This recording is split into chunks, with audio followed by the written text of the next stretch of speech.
Right, let's finally walk to our hero's hometown. I doubt this story is going to do much of anything to our starting location. Not when the kids were exploring a monster-infested cave unsupervised before we even took control. Anyway, looks like we can equip one weapon per hand. That's certainly an interesting idea that we're probably not going to see too often in this series.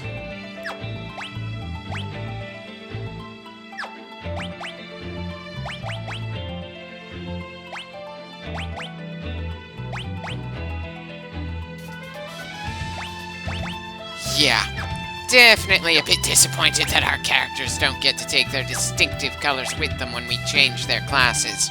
Guess that was asking for a bit too much.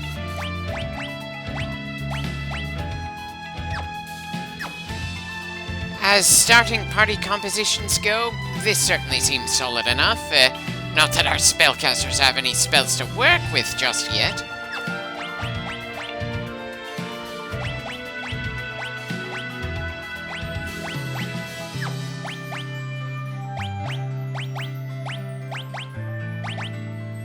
Wait. The white mage can't even equip basic knives? Bit annoying. I guess we'll just have to get our medica staff at some point. Well, we've got a good amount of money to start off with at any rate. Shouldn't be too tough as soon as we find a store. I certainly doubt things are going to be obscenely expensive in the first town of the game, after all.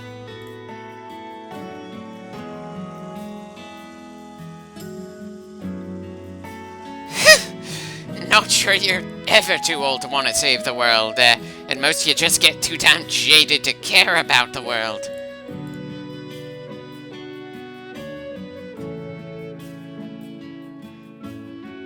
Huh. So some people we can use items on. I doubt that's going to happen too often, but hey, it's certainly useful to learn how to do this pretty early.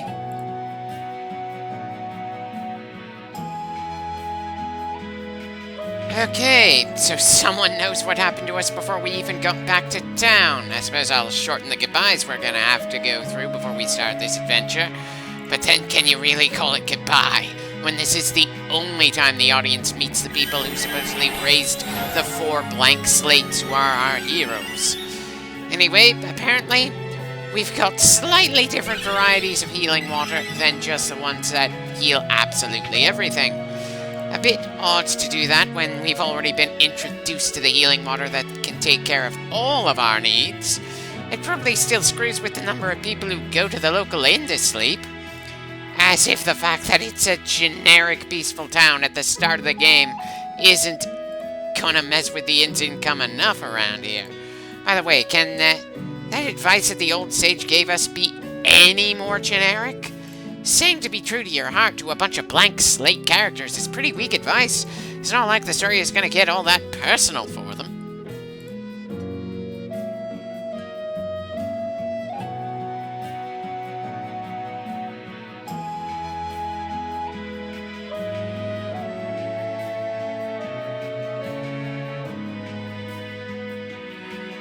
Well, of course it wasn't chance. It would happen anytime someone decided to boot up this particular game. Seriously, stories about Destiny are a bit tougher to take seriously when the main character who's the center of Destiny has no real autonomy of his or her own.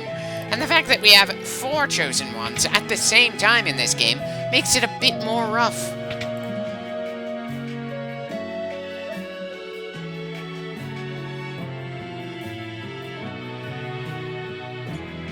I wouldn't really say tenacious, since that had to be one of the more obvious hidden paths I've seen in a while.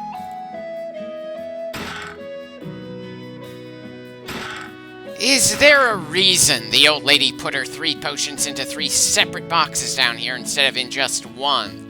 It's not like the game does a good job of conveying the sense of scale for a lot of the things around here.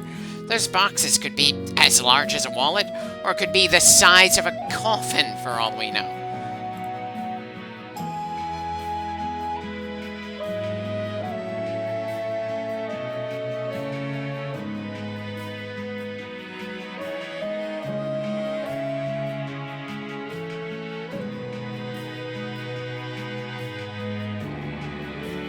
I'm pretty sure the entire world is overrun by monsters. That's certainly how things tend to go in a lot of fantasy stories, after all.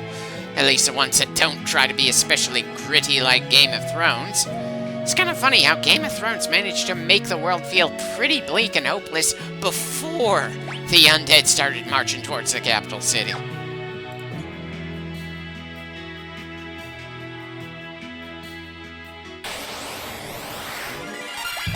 Huh. Wasn't expecting goblins in the town itself, though I suppose I was warned.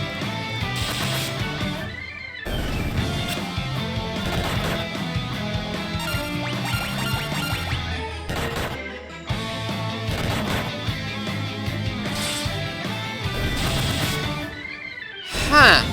Interesting that the Black Mage is physically hitting as hard as the Warrior at this point.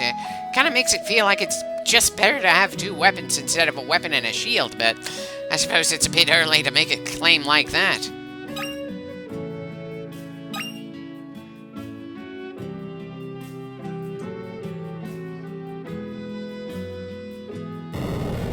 Okay, no real penalty for messing around with a candle that isn't actually the trigger for the secret door. Just a meaningless text message thing that it should hurt.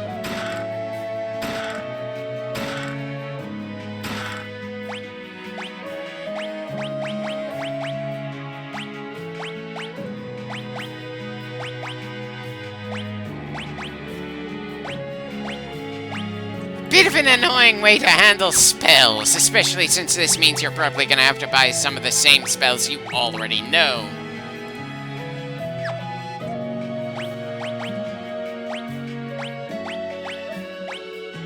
Still nothing to give the White Mage as a weapon just yet, and while part of me is tempted to increase our Warrior's offense by giving him two swords, the fact that the Warrior is the only one at this point that can equip shields makes that a bit of a rougher decision. I suppose I'll hold off on that for later. Is that awkward thing where in various games you want to try to balance your survivability with your strength. Early on, you can get away with pretty much anything, but as the game goes on, you start to get a feeling for if you're supposed to be more defensive or more offensive. And in games where you have more control over a character's growth, sometimes you don't know if you've screwed your character over until you're very late in the game. I've got some very rough memories of that sort of thing being a bit of a deal breaker for some of the Shin Megami Tensei games I've tried over the years, especially Nocturne. I severely doubt this game is going to be anywhere near as brutal as Nocturne, but still.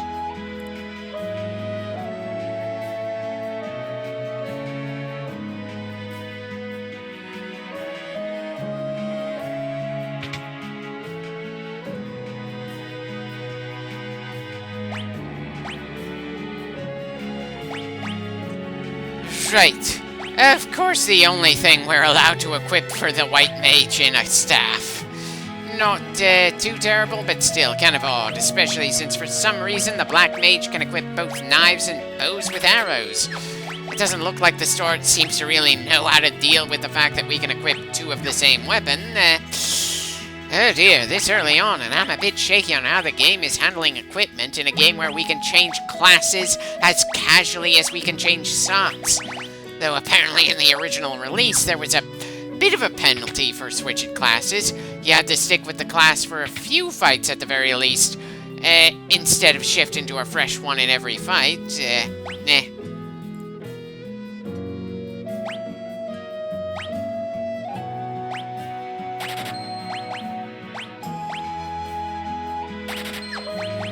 Yeah, definitely feels like we've got about as much defense as we're gonna get from the stores around here.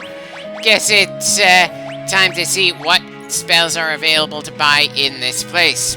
After selling off the stuff we're probably not gonna need at the moment, of course. It's probably gonna be tougher to judge that in this game than most of the other Final Fantasies, though.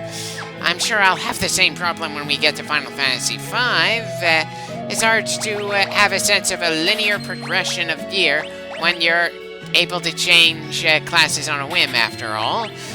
In something like Final Fantasy IV, Cecile could only equip certain weapons, Kain could only equip certain weapons, and so on. while there was some overlap in what some characters could equip, you could still get a sense for when you didn't need this bit of armor or that weapon. But that's not going to be so easy to do when you aren't sure yet when you're going to have multiple characters in a single class because of this game's rather annoying tendency to have puzzle-based boss fights. And good God, are the puzzles annoying when the game expects you to know exactly what classes and attacks to use when you reach a fight you've never been to before.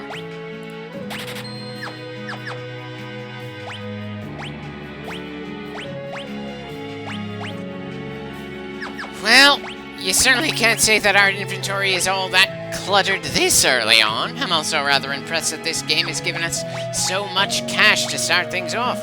I'm sure that's only going to be a matter of time before that amount of money starts to feel insufficient, though.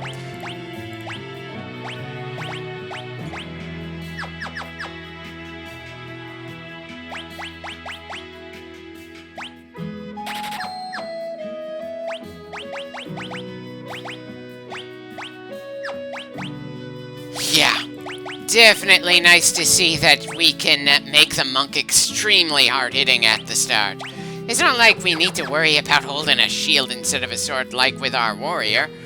Think we'll keep a longsword just in case I feel that Carmine needs more power instead of durability.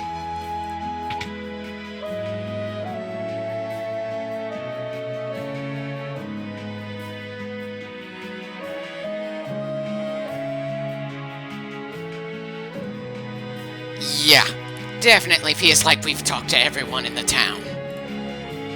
Okay. Interesting that the storefront for magic is different from the other stores. A bit of a shame that the only spell they offer is Poisona, though. Something meant to help you cure poison. Really makes it awkward to have any of your characters be a magical class this early on. Ah, well, at least we found that cure spell. Still doesn't change the fact that our black mage is not going to be able to do much of anything aside from being another physical attacker for a while.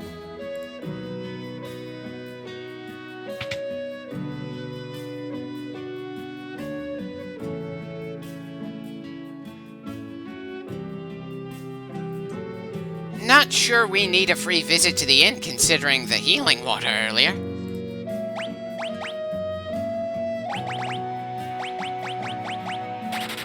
Possibly a bit overkill to carry that many potions this early on, especially since we already have a cure spell, but then I suppose I learned the hard way in the earlier Final Fantasy as I played through that there's no such thing as too much healing supplies, especially when you don't know how much crap you're really gonna have to do.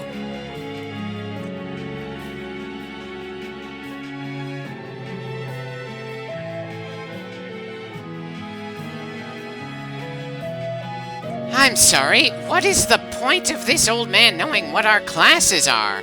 Not that the dialogue is generally all that useful anyway, but still, a bit of a strange gimmick, all things considered.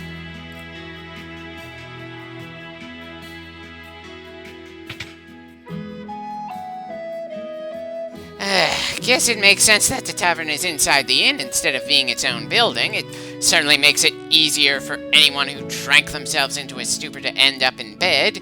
Maybe that's how the inn earns most of its money around here.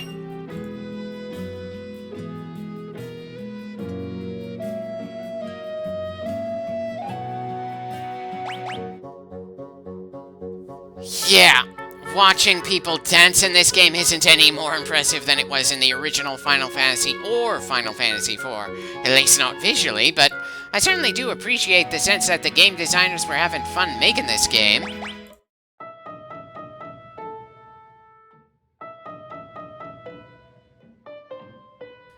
Well, at the very least our team is better at playing the piano than Chris Redfield from Resident Evil. Still not exactly great, but hey, take what you can get.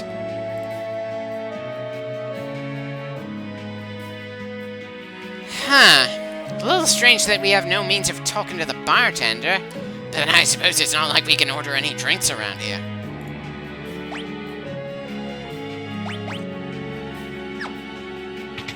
Right. That should be everything from our starting town. It shouldn't take us long to get to the next town, too, so guess that'll happen next time.